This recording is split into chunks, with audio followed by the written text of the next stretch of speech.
Jessica. Foto sini Pak.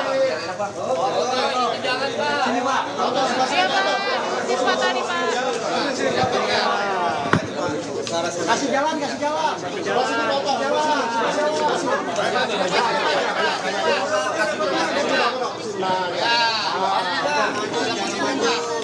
Ya, jangan maju, jangan maju. Mereka untuk mereka.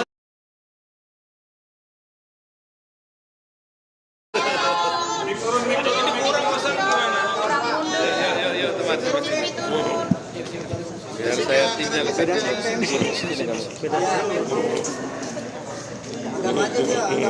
baik. Gambar gimana, Man? Baik teman-teman semuanya ya. Kita baru saja sudah selesai mengajukan pendaftaran PK kita. Sudah diproses, nanti tinggal kita ambil aktanya. Tapi semua persyaratan sudah kita penuhi, ya kan? Seperti kita tahu tentunya persyaratan PK ini kan tidak seperti yang lain. Ada kekhususan di mana harus ada bukti-bukti yang kita harus ajukan. Nah, hari ini di hari ulang tahunnya Jessica ini persis ya. Kita nggak rencanakan loh sebenarnya. Sebenarnya itu kemarin ya, kemarin yang harus kita daftarkan, tapi karena suatu hal kita putuskan hari ini. Ternyata hari ini hari ulang tahun Jessica. Nah, peristiwa terjadi pada tahun 2016, itu 8 tahun yang lalu di pengadilan negeri ini.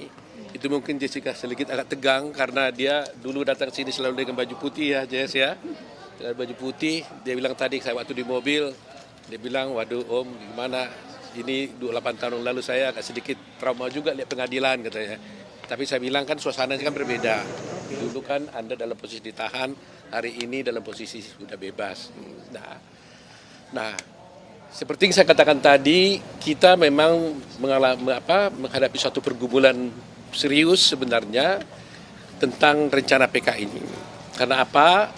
Karena faktanya kan Jessica kan sudah di luar, sudah tidak ditahan lagi.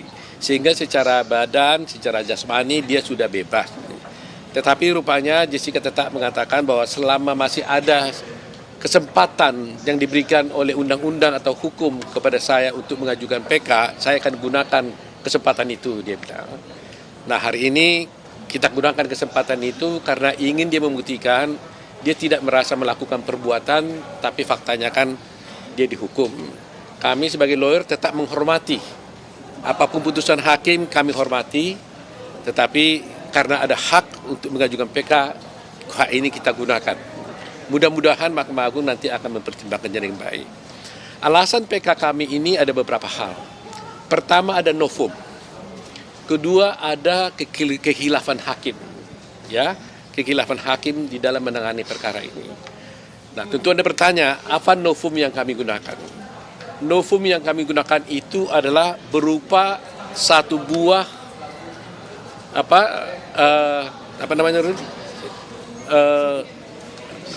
semacam flash disk ya. Satu buah flash disk berisi rekaman kejadian ketika terjadinya tuduhan pembunuhan terhadap Mirna, yaitu di Oliver, ya kan? Sebagai latar belakang buat kita supaya ingat bahwa Jessica ini diadili dengan tidak ada satu saksi pun yang melihat bahwa dia memasukkan racun ke dalam gelas. Satu orang saksi pun tidak ada. Tetapi pada waktu itu diputarlah CCTV yang ada di restoran Oliver. Nah, inilah menjadi dasar, jadi petunjuk bagi pengadilan untuk menghukum Jessica ini. Ya, jadi dasarnya itu. Kalau CCTV tidak ada, dia tidak akan bisa dihukum karena tidak ada saksi pun yang melihat. Pertanyaannya apa kaitannya dengan CCTV ini? Sejak semula di persidangan dulu pun kami sudah dengan tegas menolak CCTV ini diputar dengan alasan kami tidak melihat bukti bahwa dari mana sumber diambilnya CCTV ini. Tidak ada dokumen atau bukti yang mengatakan ini diambil dari dan dengan cara yang sah. Tidak diambil oleh penyidik, tidak diambil oleh pihak kepolisian, tapi muncul tiba-tiba CCTV ada di sana. Bahkan dekodernya tempat CCTV adanya, itu waktu kami minta diperiksa pun dalam keadaan kosong.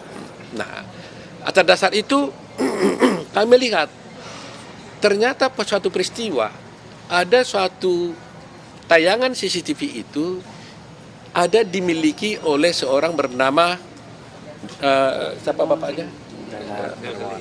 Dermawan Salihin. Dermawan Salihin ini adalah ayahnya Mirna. Dia waktu itu di TV One ketika wawancara dengan Karni Elia, dia mengeluarkan CCTV ini.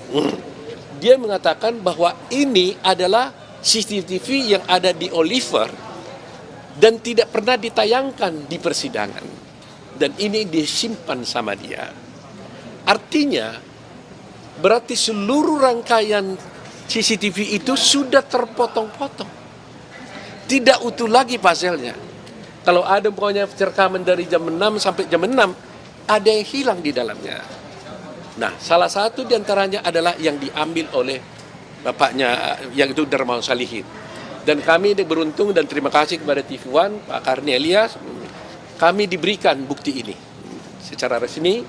Dan inilah yang kemudian kami analisa. Jadi pertama, tanpa melihat isinya pun sebenarnya kita sudah dapat simpulkan bahwa berarti rekaman CCTV yang diputar di TV Pengadilan itu sudah tidak lengkap lagi. Kalau sudah ada yang terambil secara tidak sah, berarti potensi yang lain pun sudah ada mungkin yang diambil. Jadi tidak lagi tersambung, ada yang terputus. Nah, atas dasar ini kami analisalah semua fakta-fakta ini. Nah, kemudian seperti kita katakan, novum itu kan suatu fakta yang sebenarnya sudah ada pada waktu itu, pada waktu sidang dulu, tetapi kami tidak temukan. Itu prinsip novum. Nah, tadi saya katakan tadi ada CCTV, rekaman CCTV yang diambil dari Oliver dan tidak pernah diputar di dalam persidangan, sehingga menjadikan semua perkara ini menjadi absurd. Gitu. Nah, kedua, akhirnya kami menyelidiki lagi, kami menemukan dan menggunakan ahli. Terus terang aja kami menggunakan ahli itu Rizman Syarifal. Kami selalu mengatakan ternyata CCTV yang diputar di persidangan ini, kami katakan ada dugaan rekayasa. Rizman Syarifal tidak mau mengatakan dugaan, dia mengatakan itu rekayasa. Tapi karena dia ahlinya, dia harus membuktikan itu. Kami masih tetap mengatakan ada dugaan rekayasa. Bagaimana dugaan rekayasa yang bisa terjadi adalah begini, bahwa ada dulu di sana itu ada dua ahli yang diajukan oleh pihak penyidik, di pihak kejaksaan. Namanya satu Christopher, satu lagi M. Nuh. Ya kan? Nah, di sini ada saya, supaya jangan salah, jadi ada di CCTV, jadi kita lihat ya, CCTV ini karena tidak ada saksi yang melihat, maka dia memutar CCTV. Khususnya fokusnya itu di meja 54 tempatnya Jessica minum dan duduk waktu itu minum. Nah, adalah di sana itu namanya CCTV 7. Ya, kan banyak sekali CCTV. Kita bicara dengan CCTV 7. Di bab Christopher mengatakan bahwa sebenarnya CCTV yang dia lihat itu adalah high definition. Maksudnya hanya tinggi. Bahkan dikatakan itu 1920 kali 180 pixel. Itu yang dari Christopher. Tetapi apa yang terjadi di keterangannya M. Nuh, dan ini yang kita lihat diputar di Nurul ya, mana Nurul? Diputar di persidangan itu sudah berubah. Sudah menjadi standar definition, artinya kualitasnya menurun. Yang tadinya 1920 tinggal separuh, menjadi 960 kali 576 pixel. Apa yang terjadi dengan ini? Jadi bayangkan aja, kualitasnya sebenarnya high definition, tapi ditayangkan itu sudah berubah menjadi standar definition sehingga kabur. Disinilah mulai terjadi. Karena kegaburan ini akhirnya kan hakim kan jadi nggak bisa melihat yang sebenarnya, dituntunlah. Ya ini kan inilah yang dipersoalkan di sana pada waktu itu. Ada yang mengatakan Jessica memindahkan centerpiece, ya di meja Jessica memindahkan paper bag. Jadi sejalan Jessica mengambil sesuatu dari tas, masukkan ke gelas, ya, dan kemudian paper bag memindahkan paper bag dari kursi dan sebagainya. Inilah yang menjadi ditayangkan seakan-akan karena kekaburan ini nggak ada yang tahu apa yang sesungguhnya yang terjadi lagi. Nah, akhirnya ahli ini menceritakan kepada hakim, inilah ini. Jadi tafsirnya si ahlinya jadinya. Tidak lagi kita melihat langsung apa yang terjadi di CCTV itu. Mestinya kalau CCTV kan tanpa diterangkan pun kan cukup kita lihat apa yang dilakukan dengan apa yang terjadi di CCTV. Nah, kekaburan inilah yang dipakai. Dan kita bisa buktikan nanti dengan ahli si Resmond bahwa ini terjadi perbedaan. Saya pakai istilah normatif, ada yang berbeda antara Christopher dengan Emnu dan yang diputar dengan yang aslinya. Tapi Resmond mengatakan itu rekayasa. Karena seharusnya high definition, kenapa menjadi standard definition? Seharusnya 1920 kali 1080 pixel, kenapa menjadi 160 kali 576? Nah, ini salah satu. Contoh yang kedua lagi ya, untuk memperjelas saja, di CCTV 9 itu ada 2 segmen, dipotong menjadi 2 segmen. Itu pada segmen pertama jam 15.35 dan jam 16.59. Ini waktu VIC disajikan. Ingat itu ya, gelas itu Vietnam Ice Coffee itu disajikan itu pada jam itu. Pada waktu disajikan itu dia standarnya itu adalah high definition. Ini bukan keterangan kami loh. Ini keterangan ahli yang diajukan oleh jaksa. Cuma baru kami temukan sekarang perbedaan itu. Dulu sudah ada ini, tapi baru kami temukan sekarang. Nah, di segmen kedua di jam 16.59 dan di jam 18.25 waktu setelah VCVIC telah diminum oleh Mirna, terjadilah penurunan kualitas daripada CCTV ini. Akhirnya apa yang terjadi? Si ahli toksiologi akhirnya melihat warna yang berbeda-beda. Di sini sekarang berbeda gara-gara dimasukkan sesuatu katanya. Padahal perbedaan warna ini bukan karena gelasnya yang berubah warna, tapi karena kualitas gambarnya yang berbeda. Ya, kalau Resmond mengatakan yang tadinya high definition diturunkan menjadi standard definition. Nah, kami masih mengatakan dugaan, tapi kalau Resmond mengatakan itu adalah penurunan kualitas resolusinya, ya kan? Jumlah yang seperti ini ada 37. Ada 37 gambar yang berubah, ya, yang aslinya high definition kemudian berubah menjadi standard definition. Pixelnya juga semua berubah semua. Nah, apa yang terjadi dengan adanya perubahan ini? Maka disinilah rekayasa itu akhirnya menuntun majelis hakim menjadi salah mengambil keputusan, menuntun saksi-saksi ahli menjadi salah mengambil keputusan, karena sebenarnya yang kami lihat di persidangan itu bukanlah yang rekaman yang sesungguhnya lagi. Sudah rekaman yang berubah, yang oleh versi Resmond Sianipar mengatakan itu rekayasa. Lagi kami mengatakan itu dugaan rekayasa, tapi Resmond mengatakan itu rekayasa. Dia berani mengatakan itu rekayasa karena faktanya memang tertulis di dalam berita acara. Angka-angka yang kami ajukan tadi itu angka-angka yang tertera di dalam berita acara. Jumlahnya jelas. Jadi mungkin saya tidak perlu jelaskan 37-nya, tapi bagi masyarakat kan sudah tahu bahwa dengan orang ini dihukum melakukan pembunuhan dengan menggunakan petunjuk, dan itu pertimbangan hakim loh. Menggunakan petunjuk di CCTV, ternyata CCTV-nya ini sudah hasil rekayasa. Kita bilang dugaan rekayasa, tapi menurut Resmond itu ada rekayasa. Makanya Resmond Sianipar akan kita ajukan menjadi ahli dalam persidangan untuk membuktikan kebenaran pendapatnya itu bahwa ini rekayasa, ya. Jadi itulah novum yang paling utama. Termasuk juga yang diambil si Darmawan Salihin ini menjadi pertanyaan, kenapa ini bisa ada di tangan Darmawan Salihin? Tentu jadi bertanya. Kita minta tadi asal usulnya CCTV dari mana? Nggak ada yang bisa menunjukkan, saksi pun nggak ada. Tapi pertanyaan kita, kenapa itu ada di tangan Darmawan Salihin? Padahal isi CCTV yang ada di Oliver. Kalau itu diambil oleh penyidik, kenapa bisa di tangan Darmawan Salihin? Dan itu pengakuan dari Darmawan Salihin yang ada dalam rekaman pembicaraan wawancara antara Darmawan Salihin dengan Karni Ilyas. Dan itu fakta yang ditonjolkan. Ya, memang selalu begitu kan. Mungkin Tuhan memberikan jalan kepada Jessica. Kok tiba-tiba dia keluarkan? Kalaulah dulu itu dikeluarkannya, bahwa memang itu sudah terpotong-potong, pasti hakim membebaskan Jessica. Pasti. Kalau dia bilang, Pak, itu nggak asli lagi karena buktinya ada di tangan saya, itu nggak asli lagi dan tidak lagi kronologisnya sama. Jadi kalau satu peristiwa terpotong-potong, puzzle-nya hilang kan? Nah, Rismond juga nanti akan menjelaskan bahwa ada suatu jam tertentu ketika siapa yang menyiapkan makan apa minuman?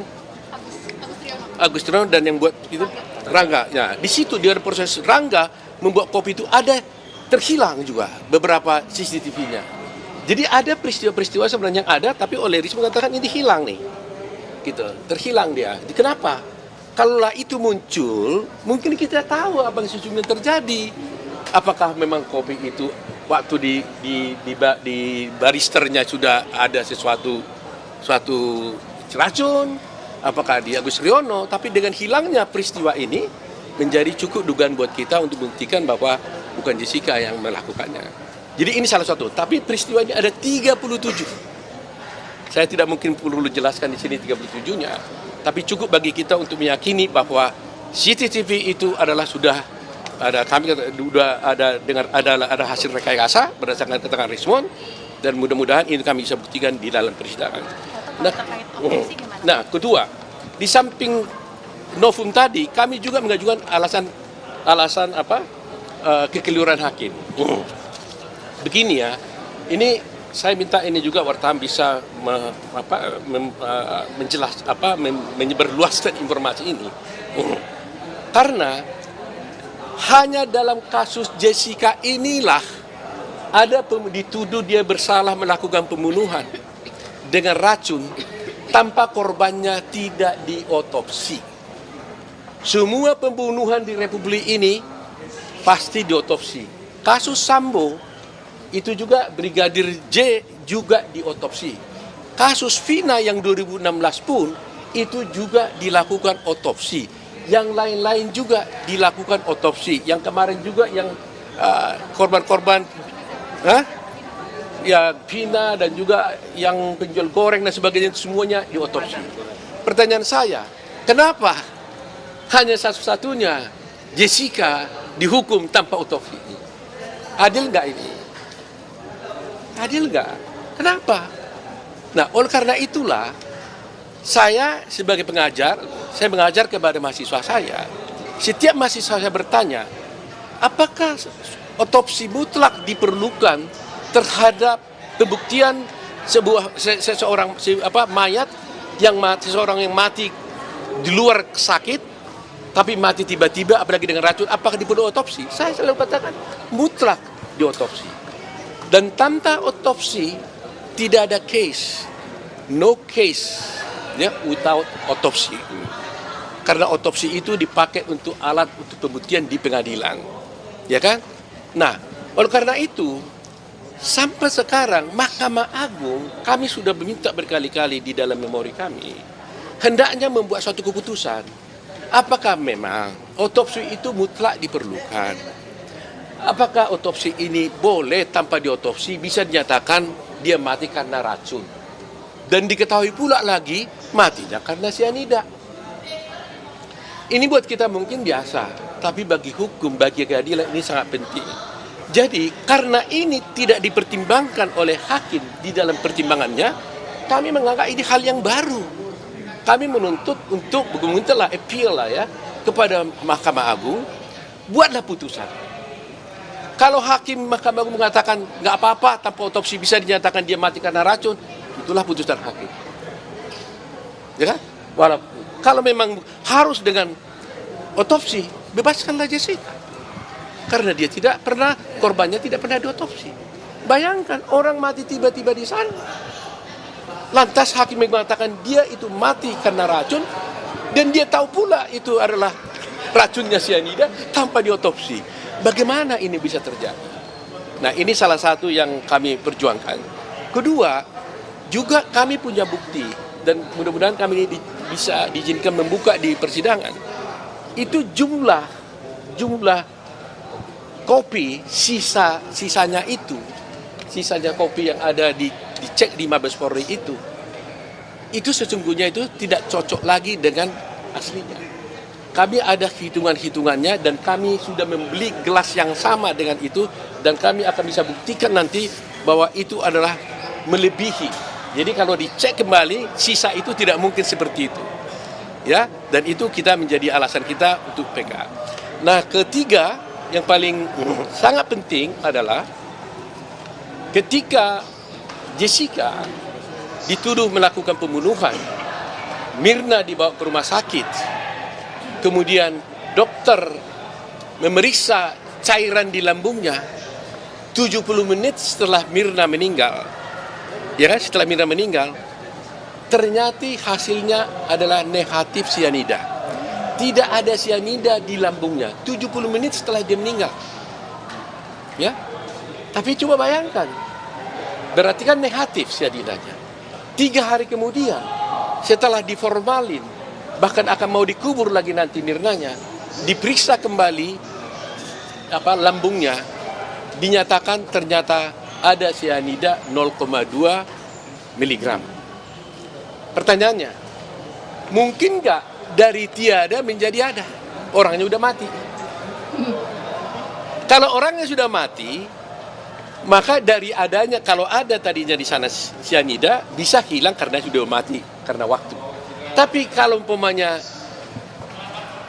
dia sudah mati, di sini adalah sianidanya tidak ada, diperiksa 70 menit, 3 hari kemudian kok ada, itu dari mana jalannya? Bagaimana bisa dari tiada menjadi ada? Nah, inilah yang gak pernah dijawab oleh Mahkamah Agung.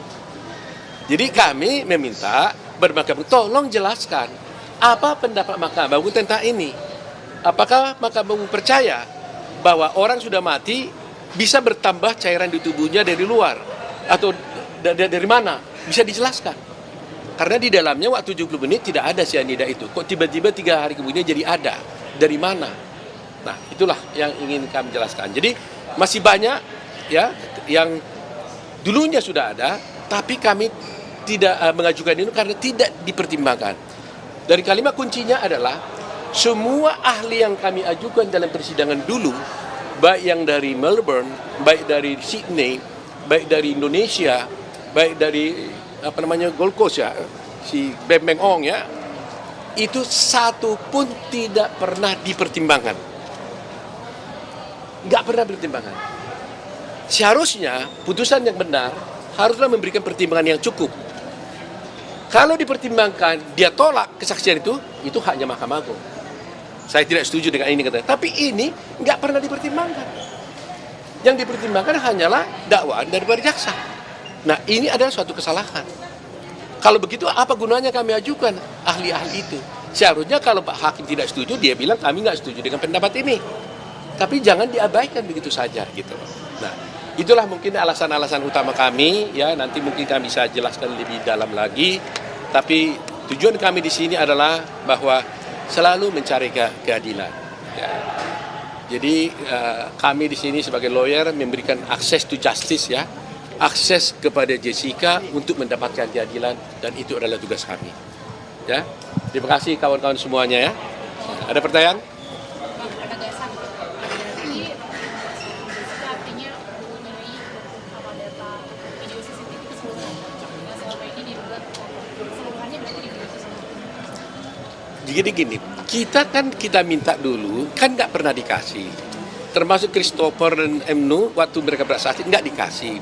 Tapi akhirnya kami melihat dari keterangan ahli mereka sendiri. Kalau itu dibaca dan diterjemahkan kepada CCTV, terbaca itu semuanya. Terbaca gitu loh ya. Walaupun CCTV-nya semuanya tidak dapat. Ya kalau melalui tayangan televisi kita sudah dapat. Melalui tayangan Ice Cold ya juga tidak dapat, ya kan.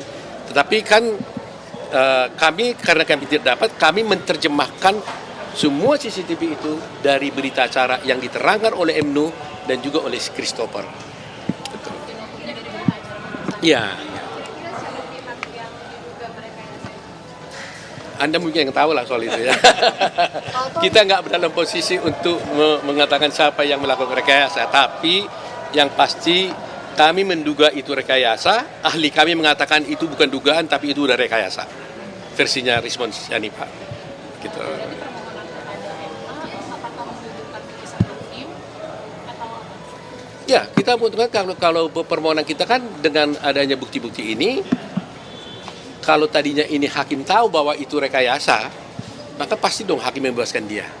Jadi permintaan kami supaya dia dibebaskan dan tidak terbukti melakukan tindak pidana pembunuhan yang dituduhkan kepada Jessica. Gitu. Status hukumnya Ya dipulihkan lah. Seperti saya katakan, walaupun Jessica udah di luar, tapi kan harus dipulihkan kan harkat martabat dia kan sebagai warga negara biasa. Coba bayangkan 28 tahun dia dulu umurnya, sekarang sudah 36 tahun, hilang 8 tahun di penjara. Dan kalau tidak ada PB, bayangkan aja 20 tahun hilang masa depannya dia. Mengerikan juga kan. Untuk penegasan berarti kalau tadi dikatakan tidak ada otopsi seharusnya batal demi hukum gitu. Ya, kalau tidak ada otopsi, tidak ada kasus ini.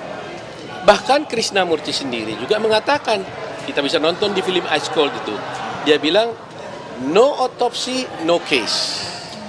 Dan saya ketika saya pergi juga pada ahli di luar Melbourne, semua ahli saya yang di Melbourne ini mengatakan itu, saya pergi ke Singapura juga, mereka mengatakan kalau tidak ada otopsi itu tidak ada kasus, tidak ada case. Sehingga dia bilang kenapa ini menjadi kasus, otopsinya nggak ada. Dan kita bisa lihat kan, Sambo diotopsi, Vina diotopsi, yang lain-lain juga diotopsi gitu. Jessica, kemarin kamu sudah menerima keadaan, sekarang berubah pikiran sampai harusnya mengajukan peninjauan kembali. Apa yang membuat kamu berubah pikiran? Tidak berubah. Sebenarnya saya bukannya berubah pikiran ya, tapi ya ini Lihat kamera. ya sebenarnya saya tidak berubah pikiran, cuman ya satu-satu aja hal yang harus diselesaikan dan saat ini waktunya saya rasa tepat untuk mengajukan PK itu aja. Apa Jessica dengan tahu hukum baru dan lain sebagainya, ada yang dijelaskan Kaget ya pertama kali waktu dengar, sampai ya nggak bisa berkata-kata sih, tapi ya saya bersyukur temuan-temuan tersebut ya ditemukan itu aja. Jessica merasa kasusnya rekayasa. Ya nilai sendiri aja lah, saya nggak bisa ngomong ya. Kasih. Ya. Mbak Jessica ini Iya. tahun 2018 pernah mengajukan PK, nah tahun ini juga gimana, yakin nggak bakal diterima sama? Saya hanya bisa berdoa aja, kalau masa depan nggak ada yang tahu.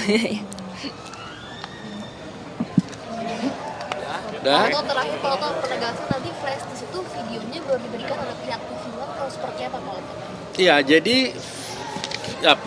waktu itu Dermawan Salihin diwawancari oleh Bang Karni. Tiba-tiba dia mengatakan, ini saya punya CCTV yang ada di Oliver yang dulu tidak pernah kami kasihkan ini kepada persidangan. Karena kalau ini nanti dikasihkan, bisa nanti Jessica akan bisa dihukum mati, dia bilang. Saya tidak ingin dihukum mati, tapi biar dia susah seperti itu. Kira-kira gitulah pendapat dari Dermawan. Nah, terus kami kaget dong. Loh, kenapa ada CCTV di tangan orang yang tidak berhak? Kenapa ada CCTV ada di tangan orang lain? Mestinya kan ada di tangan penyidik. Nah, kalau begitu selama ini, persidangan kita ini nonton apa nih? Kok ada di tangan orang, ada yang tidak di tangan orang? Berarti nggak benar lagi dong skenario-nya ini semua ini. Alur ceritanya gitu. Atas dasar itu kami memohon kepada TV One, dengan kebaikan TV One kami diberikan bukti itu, dan itu akan kami serahkan nanti di persidangan. Syukur dari TV One mau datang untuk bersaksi, tapi kalaupun tidak, kami sudah punya tanda terima bukti itu, bahwa itu benar dari TV One. Itu.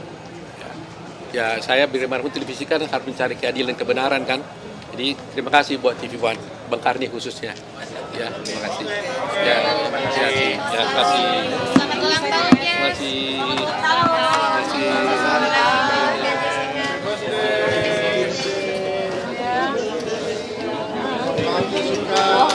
Sampai cari yang 4 tahun.